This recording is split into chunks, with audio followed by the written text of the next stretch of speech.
Right then guys, and here I am for what is possibly, and this is quite the claim, the weirdest all seasons of career mode playthrough I've ever had.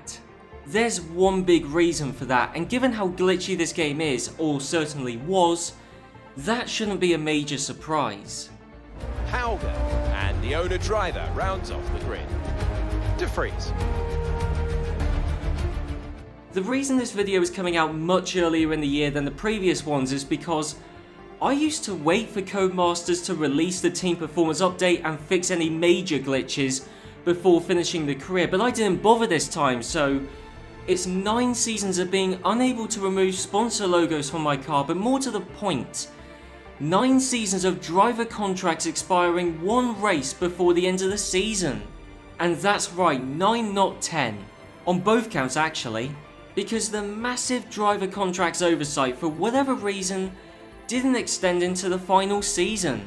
So let's get into the first round of driver changes, and since there weren't any midway through the year, that means we now jump ahead to in between the Las Vegas and Abu Dhabi Grand Prix. This is messy as on screen AlphaTauri had De Vries and now Alex Albon. That's actually not the case, as in Abu Dhabi Nico Hülkenberg's retirement finally kicked in. So AlphaTauri actually signed Dennis Hauger as well as Albon, giving them a totally different driver pairing to the one they had in the rest of 2023. Yuki Tsunoda joined Haas as well as Nick De Vries because the other original Haas driver of Kevin Magnussen moved over to Aston Martin. He replaced Lance Stroll, who returned to Williams. Amazingly, none of that complicated the Drivers' Championship, as no one who moved teams scored points in Abu Dhabi. Even Magnussen in an Aston Martin, as he was down in 13th, whilst Alonso scored points in 8th. It's 2023 though, so who do you think won the Drivers' Championship? You're absolutely right, it's Max Verstappen, but not by as big of a margin as you might think, since he only mathematically secured the title in the penultimate round, and ended the year just 35 points ahead of his nearest rival, which was Charles Leclerc. Even both Mercedes drivers outscored Perez in the second Red Bull, so Red Bull were nowhere near as dominant as you would assume. Their car advantage actually shrunk as the season went on, and on a couple of occasions, they didn't even have the quickest car. Alonso took 7th and carried Aston Martin as he scored 168 points, compared to just 13 from Lance Stroll. Of course, Magnussen is listed as an Aston Martin driver and has 4 points to his name, but all of them he scored when he was racing for Haas. Norris outscored both Alpines. Stroll and Bottas are the last to get into double figures, with Albon, Magnussen and Hülkenberg the last to score any points at all. That leaves 8 drivers who ended the year pointless, including Oscar Piastri, and both me and Théo Pourchaire from my team.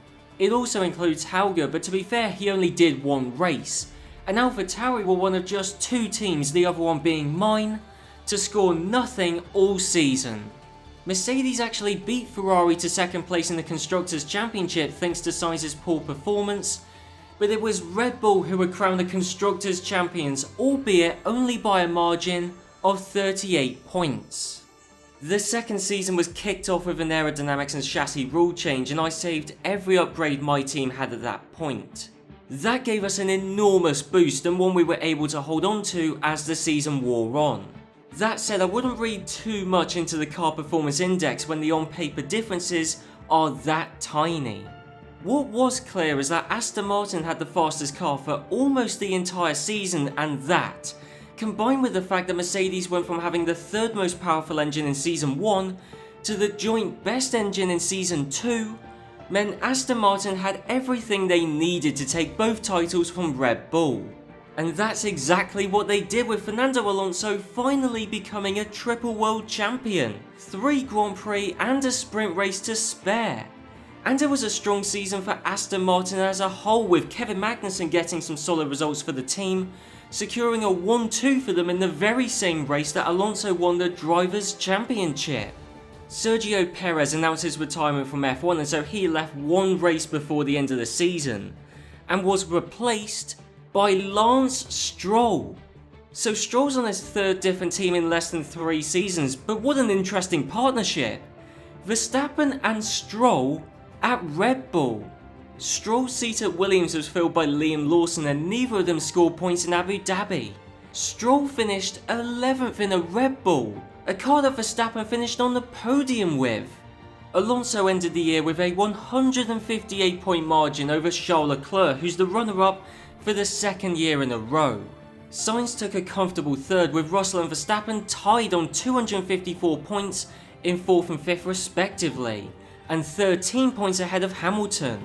Magnussen scored 222 points, less than half of what his championship dominating teammates scored, but nearly 100 more than Perez. Gasly got 113 points while Ocon scored just 49. Both McLaren scored points this year, although Norris got 10 times what Piastri did, and even Tsunoda and a Haas accrued twice as many as the Aussie. Bottas scored 2 points and I was the last one to get any to my name thanks to 10th place in the simulated Azerbaijan Grand Prix. Once again, 8 drivers ended the year with 0 points, including Stroll. So it's no real surprise that Williams, who Stroll spent most of the year with, were one of 2 teams to have a points tally of 0, the other one being AlphaTauri. Red Bull went from Constructors' Champions in the first season to 4th in the standings in the second season. Mercedes dropped behind Ferrari this year, but it was Aston Martin, even with Magnussen's slow start to the season, who were the Constructors' Champions. The other 2 departments were subject to a rule change for Season 3, and that only helped to serve the Mercedes power teams even more, as the German manufacturer ended up with the most durable and powerful engine in Formula 1. So I switched over to them from Ferrari, who are now 5 behind in both departments, whereas Red Bull were now 10 behind and Renault had a deficit of 13. So if you were worried that this video was just going to be endless Red Bull dominance, that's absolutely not an issue, as the top 3 teams in the performance index were all Mercedes powered.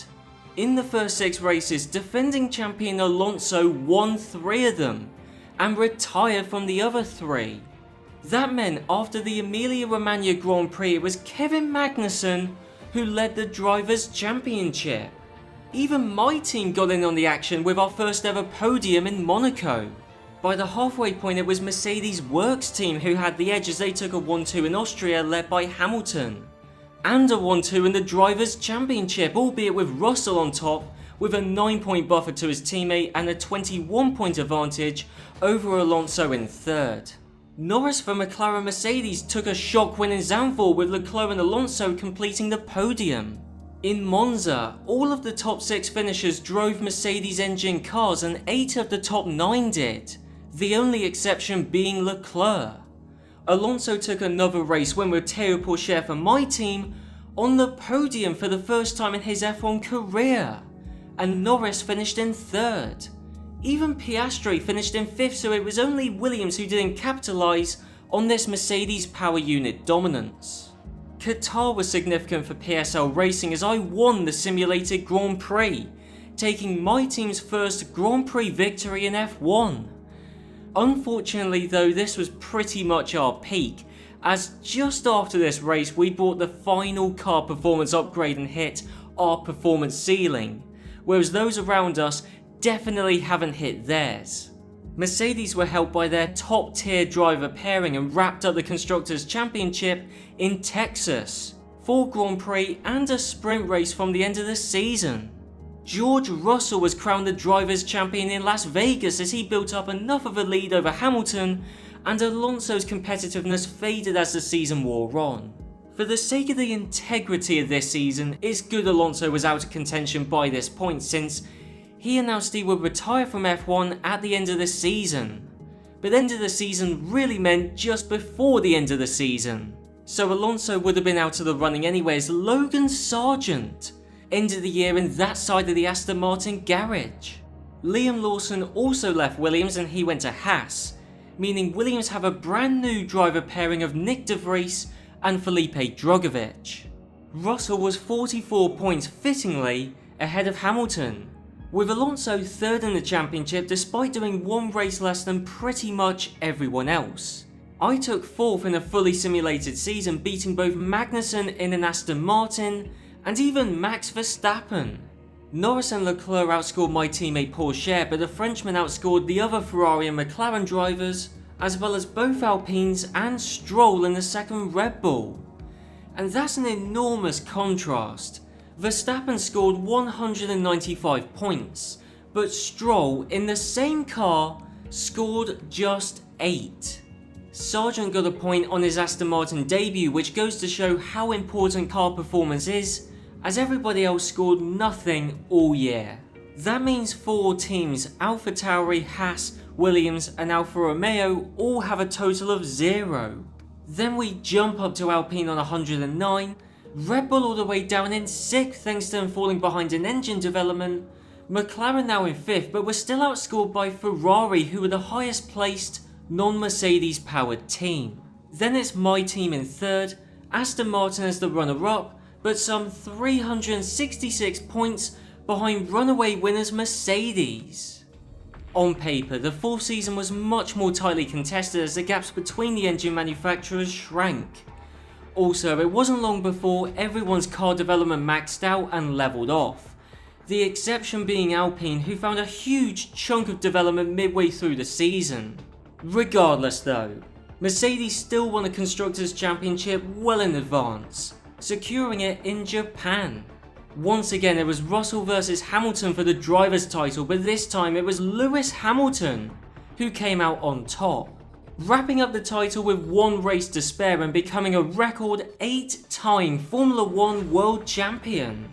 There was only 1 driver change in between Vegas and Abu Dhabi, and that was Alpine ditching Gasly in favour of Deruvala. And I really do mean ditching, since Gasly is now a free agent and without a drive in F1 despite being one of the highest rated drivers around. The full 26 points for Russell in the final race saw him finish the season only 19 points behind champion Hamilton, whilst Verstappen returned to the sharp end of the grid but was still 131 points away from the top. Such is the dominance of Mercedes. Lando Norris had a brilliant year, placing 4th in the standings, ahead of both Ferraris and Stroll in the second Red Bull. Stroll somehow retained his place with the team despite being over 200 points down on Verstappen. Piastri was the clear second best McLaren driver, but it's Aston who are really struggling, as without Alonso they are having to be carried by Magnussen, who didn't even make it into triple figures, while Sargent finished behind Gasly, me and Porsche, and not even in double figures. Similar story for Alpine post Gasly, as he scored 72 points. Ocon only 4, and the newbie of Deruvala got nothing on his debut. The same 4 teams that failed to score points in Season 3 also got none in Season 4. Compared to last season, Aston Martin and Red Bull swapped positions, PSL Racing dropped by 2, and this time McLaren beat Ferrari to take 3rd place in the Constructors' Championship. Mercedes could not be touched, as they scored nearly twice as many as Red Bull, nearly triple as many as McLaren, and almost scored a total of 1,000 points. For season 5 of 10, the engine rating stayed the same, but the aerodynamic and chassis departments had to deal with another rule change. Long term this did nothing, but Williams later broke free of the bottom pack that were lagging far behind everyone else.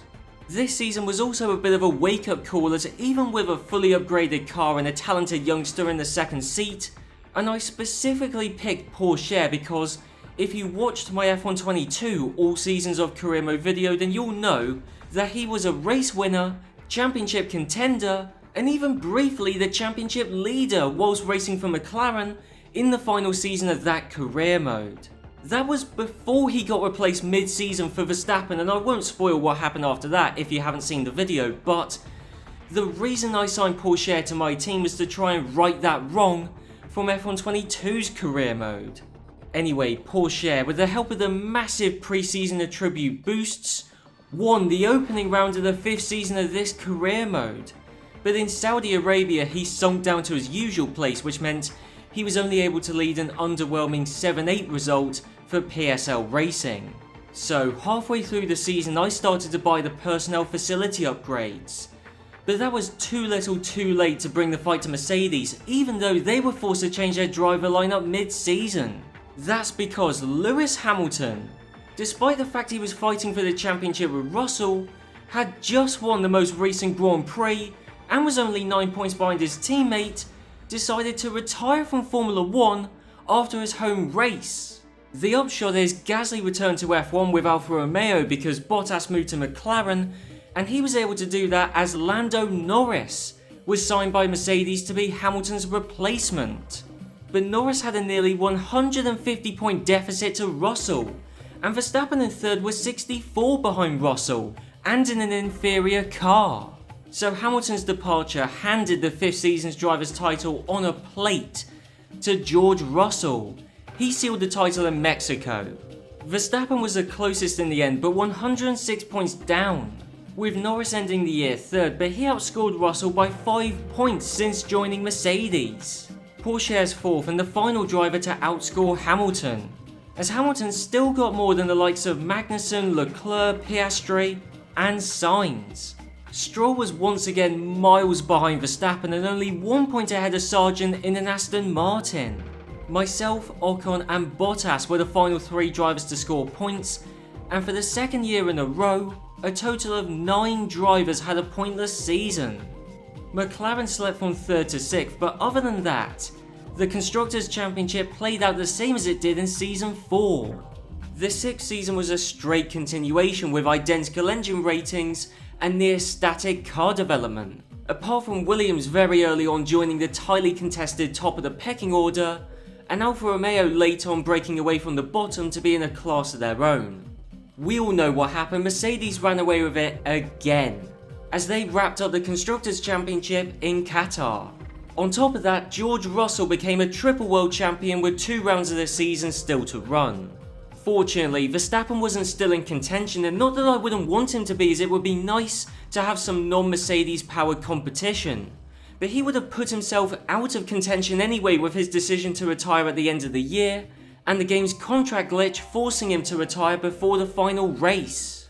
Verstappen's replacement was former Red Bull driver Alex Albon, so now it's an Albon-Stroll partnership, which still doesn't do the Canadian any favours because Albon finished his first race back with Red Bull in 5th, whereas Stroll was all the way down in 16th. Albon's replacement at AlphaTauri was Jack Doohan, and Lawson and Deruvala swapped seats, with Red Bull Jr. now at Alpine and Deruvala racing for Haas. Lawson scored on debut for Alpine, beating Ocon and scoring infinitely more points than Deruvala was able to get for the French outfit. In the end, Russell outscored his teammate Norris by 52 points, but encouragingly, Pourchaire was only 7 points down on Norris. Verstappen was still within 100 points of the champion despite doing 1 race less, with Leclerc the best of the rest but only 7 points in front of Logan Sargent in the leading Aston Martin. Sainz, Piastri, Drugovich in a Williams, and Stroll complete the top 10 before we get to the second best in teams, including Bottas for McLaren, Magnussen for Aston Martin, and me for my own team. Ocon amassed 15 points for Alpine, Albon got all 10 of his points from his 1 race with Red Bull, whilst De Vries scored 2 points for Williams. Shame it's 44 fewer than his teammate. Lawson, after his late switch to Alpine, was the final point scorer. Mercedes' superior engine, Williams smashing their glass ceiling, and Drugovich's brilliant performances mean only 3 teams failed to score points, and Williams even outscored Alpine to take 7th in the Constructors' Championship. PSL Racing shot up to the runner-up spot, and Mercedes failed to break the 900 point barrier. Those are the only changes from last season. I think we get the idea by now, and since the engine rating stayed static for Season 7, and the only changes in car performance for most were from the supplied engine upgrades that went to everyone, although AlphaTauri and Alfa Romeo inexplicably found a new lump of performance, leaving Haas on their own and with a car that should probably be in its own category as that far behind the curve. In Las Vegas, and this was one of the few races I took part in, Haas were nearly 2 seconds a lap slower than everyone else. And that's before you factor in the mess they created amongst themselves during the race when Tsunoda spun and blocked his teammate Deruvala. Haas might be the joke team, but Aston Martin and Red Bull are shadows of their former selves ever since Alonso and Verstappen retired. And McLaren were significantly weakened once Norris left them. That just leaves Ferrari, who are behaving in a typical Ferrari way, and my team, who, when the races were simulated, were unfortunately just a one-driver team with Porsche doing the heavy lifting. So, Season 7 was dominated by Mercedes, and George Russell won his 4th Drivers' Championship in this career and his 3rd in a row. He secured it with a race to spare, and it's disappointing the career mode has panned out like this, given that we saw 4 different Drivers' Champions and 3 different Constructors' Champions in the first 4 seasons. In time for the end of the season, Red Bull finally gave up on Lance Stroll and brought in Esteban Ocon to try and rejuvenate the team. Stroll went over to Alfa Romeo, taking Gasly's place since Pierre returned to Alpine. Russell's lead at the top wasn't as large as it was last season, but he still entered the year 29 points ahead of Norris and 43 in front of Porsche. Albon for Red Bull was the best of the rest, with Logan Sargeant in a deeply impressive 5th, ahead of both Ferraris and with nearly 10 times as many points as his once superior teammate Magnussen. Lawson had a fantastic first full season with Alpine and finished 9th in the standings, just ahead of Drugovich, who is still doing exceptionally well over at Williams. Stroll got 28 points during his final stint at Red Bull, whereas his replacement Ocon got 6 from Abu Dhabi alone. Both AlphaTauris made use of the team's boost in performance as they scored points, 7 from Helga and 1 from Doohan. But Alfa Romeo failed to capitalise on it and were the only team other than Haas to end the season with a tally of 0. Ferrari beat Red Bull to 3rd, and we chipped away slightly at Mercedes' advantage at the top, as we scored 20 points more than last season and they scored 19 less. Regardless, it's still a 5th consecutive Constructors' Championship for Merc.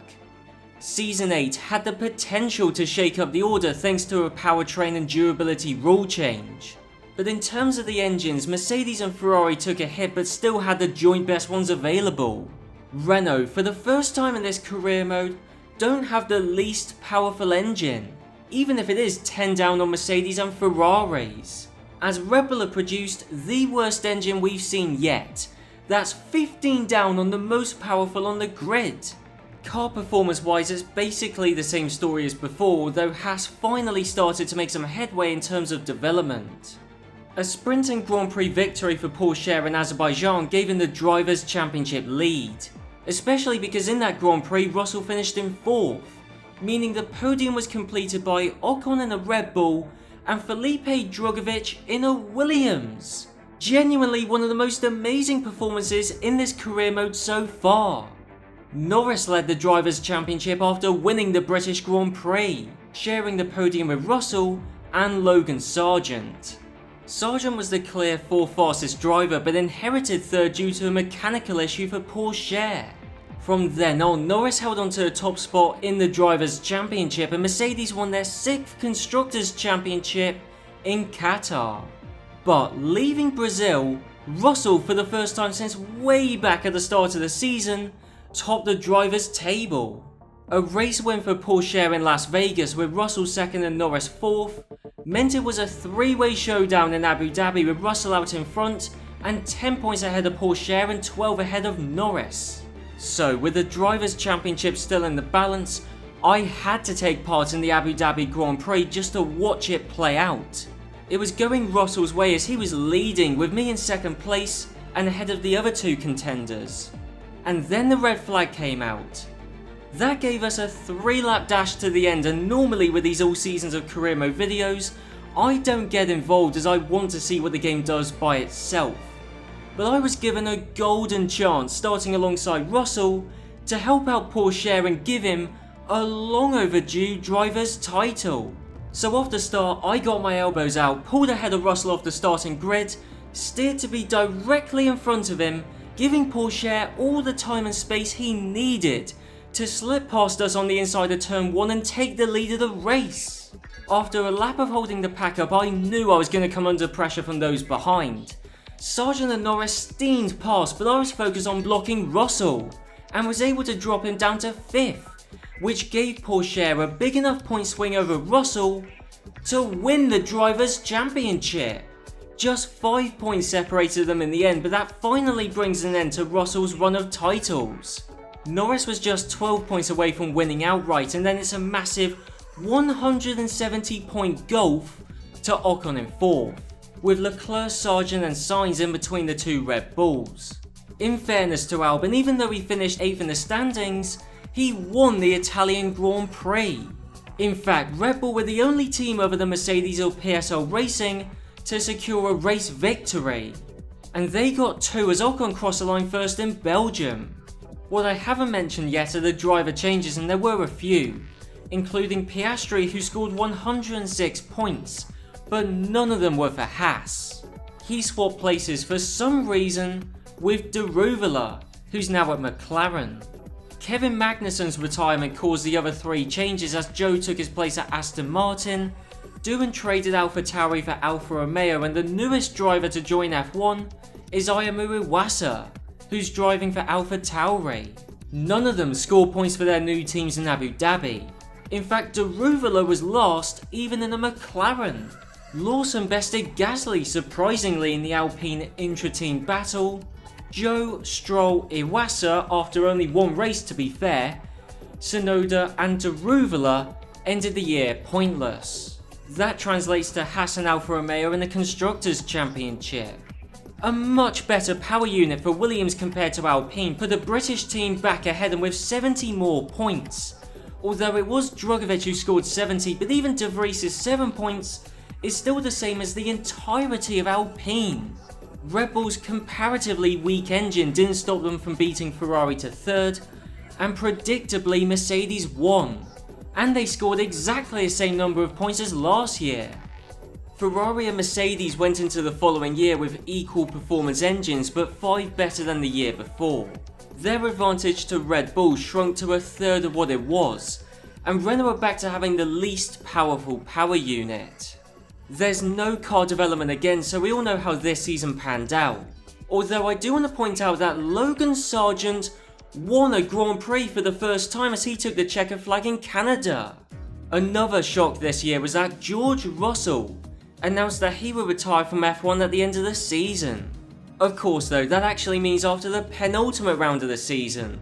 Fortunately for him, that was when he secured his 5th driver's title, under the lights in Las Vegas. George Russell won half of the drivers' championships in this entire career mode. So Mercedes were forced for the final round of driver changes to bring in a replacement. They opted for Esteban Ocon, meaning Mercedes still have the highest rated driver pairing. Ocon left a coveted seat free at Red Bull, which was taken by Oscar Piastri. At this point, the 3rd best driver still around, and now with an overall rating of 89. Tsunoda replaced Joe at Aston Martin, with Joe a part of an entirely new pairing at Haas, which is now made up of Joe and Mercedes Jr. Frederick Vesti. Nick De Vries also retired, and to replace him, Williams drafted in Yuri Vips. Piastri and Tsunoda both beat their teammates on their debut for their new teams, and Ocon, now finally a Mercedes driver, finished just behind Norris to take 4th. All of that complicates the Drivers' Championship, but the upshot is, Russell outscored Pourchaire by 11 points, and Norris and the other Mercedes by 51.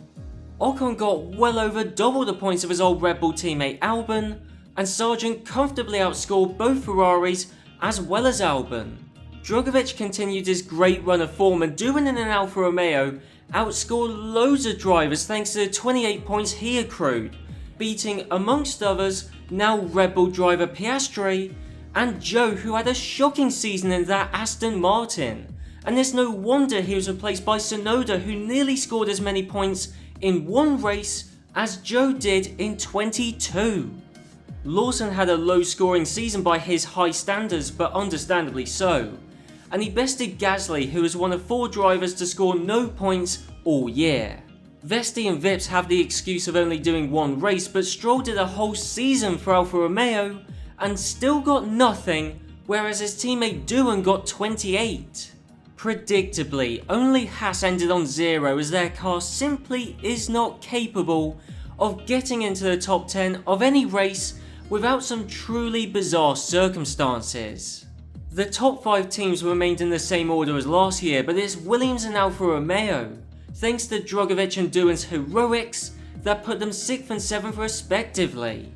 McLaren finished in 8th despite their Mercedes engine, whereas Alpine were way down in 10th, probably because of their underpowered Renault engine, scoring even fewer points than AlphaTauri.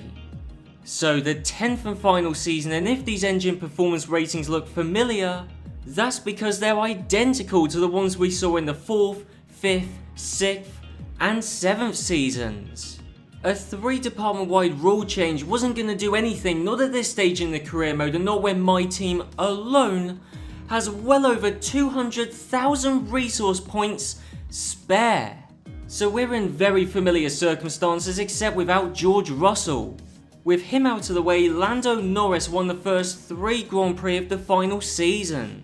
But he didn't have it all his own way as his new teammate Ocon won in Azerbaijan. And then Piastri won 2 Grand Prix in a row in Miami and Imola as a Red Bull driver. The big omission to all of this is Porsche.